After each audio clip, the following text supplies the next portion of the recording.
ಸರಿ, ಈಗ ವಿನಯ್ ಕುಲಕರ್ಣಿ ಅವ್ರ ಜಾಮೀನು ಸಿಕ್ಕಿದೆ.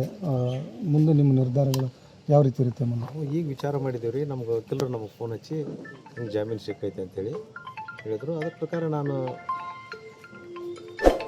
ಬಸವರಾಜ್ ಅವ್ರ ಕಡೆ ಬಂದೆ. ನಾನು ಅವ್ರಿಗೆ ಜಾಮೀನು ಸಿಕ್ಕಿದ್ದು ಕೋರ್ಟ್ ಅವ್ರಿಗೂ ಒಂದು ಥರ ಕಾನೂನು ಐತಿ, ನಮಗೂ ಒಂದು ಥರ ಕಾನೂನು ಐತಿ. ಯಾಕಂದ್ರೆ ಈಗ ನಾವು ನಮ್ಗೆ ನ್ಯಾಯ ಸಿಗ್ತೈತೆ ಅಂತೇಳಿ ನಾವು ಹೋಗಿದ್ದೀವಿ, ನಮ್ಗೆ ನ್ಯಾಯ ಸಿಕ್ಕಿತ್ತು.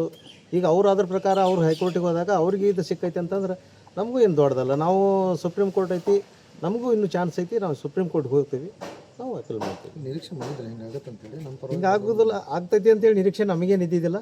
ಅದು ಯಾವ ಕಾರಣಕ್ಕೆ ಅವ್ರಿಗೆ ಜಾಮೀನು ಕೊಟ್ಟಾರ, ಸ್ಟೇ ಕೊಟ್ಟಾರ ಅನ್ನೋದನ್ನು ನಮಗೇನು ಗೊತ್ತಿಲ್ಲ. ಅದನ್ನು ನಾವು ತಿಳ್ಕೊಂಡು ನಮ್ಮ ಇದ್ರ ಮುಖಾಂತರ ನಾವು ಹೋರಾಟ ಮಾಡ್ತೀವಿ. ಫೋನ್ ಮಾಡಿದಾಗ ಏನೇನು ಹೇಳಿದ್ರಿ? ಏನಿಲ್ಲ, ಸ್ಟೇ ಸಿಕ್ಕೈತೆ ಅವ್ರಿಗೆ ಮತ್ತು ಅಂತ ಇಷ್ಟ ಹೇಳಿದರು. ಅದ್ರ ಪ್ರಕಾರ ನಾನು ಬಸವರಾಜ್ ಅವರ ಜೊತೆಗೆ ನಾನು ಇಲ್ಲೇ ಅದೇನು ಮಧ್ಯಮದವ್ರು ಎಲ್ಲರೂ ಬಂದಾರ ಅಂತಂದ್ರೆ ನಾನು ಅದರಲ್ಲೇ ಬರ್ತೀನಿ ಅಂತೇಳಿ ನಾನು ಇಲ್ಲಿ ಬಂದೆ. ಈಗ ಹಿಂದಿನ ಈಗ ಆದೇಶನ ರದ್ದು ಮಾಡಿ ಅಮಾನತು ಮಾಡಿ ಈಗ ಮತ್ತೆ ಅವ್ರಿಗೆ ಸ್ಟೇ ನೀಡಿರುವಂಥದ್ದು, ಅಂದರೆ ಜಾಮೀನು ನೀಡಿರುವಂಥದ್ದು, ಅದು ಯಾವ ಕಾರಣಕ್ಕೆ ಅವ್ರಿಗೆ ಸ್ಟೇ ಕೊಟ್ಟಾರ, ಜಾಮೀನು ಕೊಟ್ಟಾರ ಅನ್ನೋದು ಗೊತ್ತಿಲ್ಲ.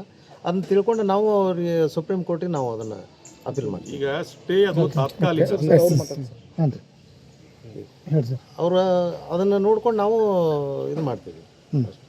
ಕೋರ್ಟ್ ಮುಂದೆ ಕಂಟಿನ್ಯೂ ನಾವು ನಮಗೆ ನ್ಯಾಯ ಸಿಗುವವರೆಗೆ ನಾವು ಹೋರಾಟ ಮಾಡೇ ಮಾಡ್ತೀವಿ, ನಿರಂತರ ಇರುತ್ತೆ. ಮಾಡ್ತೀವಿ. ಸುಪ್ರೀಂ ಕೋರ್ಟಿಗೆ ಹೋಗ್ತೀರಿ? ಹಾಂ, ಸುಪ್ರೀಂ ಕೋರ್ಟ್ಗೆ ಹೋಗ್ತೀವಿ. ಸರ್ ಈಗ ತಾವಷ್ಟೇ ಹೋಗ್ತೀರಾ? ಅಂದರೆ ಯೋಗೇಶ್ ಗೌಡ ಅವ್ರ ಪತ್ನಿ ಅವ್ರದ್ದು ಡಬಲ್ ಸ್ಕ್ಯಾನ್ ನಿಲ್ಲುತ್ತೆ ಸರ್, ಮೊದಲು ಇಲ್ಲ, ಈಗ ಹೆಂಗೆ ಸರ್ ಅದು ನಾವು ಅವ್ರಿಲ್ಲ, ನಮ್ಮ ಹೋರಾಟ ನಾವು ಏನು ಮಾಡಾಕತ್ತಿದ್ದೀವಿ ಅದ್ರ ಪ್ರಕಾರ ನಾವು ಹೋರಾಟ ಮಾಡ್ತೀವಿ. ಯೋಗೇಶ್ ಗೌಡ್ರಿ ಅಂತ ನಾವೇನು ಕರೆದು ತೊಗೊಳ್ಳೋದಿಲ್ಲ. ನಮ್ಮ ಹೋರಾಟಕ್ಕೆ ನಾವು ನಿರಂತರ ಹೋರಾಟ ಮಾಡ್ತೀವಿ. Okay sir, okay. ಲೇಟೆಸ್ಟ್ ಹಾಗೂ ಇಂಟ್ರೆಸ್ಟಿಂಗ್ ಸುದ್ದಿಗಳಿಗಾಗಿ ಬಾಸ್ ಟಿವಿ ಕನ್ನಡ ಚಾನೆಲ್ನ ಸಬ್ಸ್ಕ್ರೈಬ್ ಮಾಡಿ. ಹಾಗೆಯೇ ಬೆಲ್ ಐಕಾನ್ ಪ್ರೆಸ್ ಮಾಡಿ. ಇದರ ಜೊತೆಗೆ ಫೇಸ್ಬುಕ್, ಇನ್ಸ್ಟಾಗ್ರಾಮ್, ಎಕ್ಸ್ನಲ್ಲೂ ಮಿಸ್ ಮಾಡದೆ ಫಾಲೋ ಮಾಡಿ.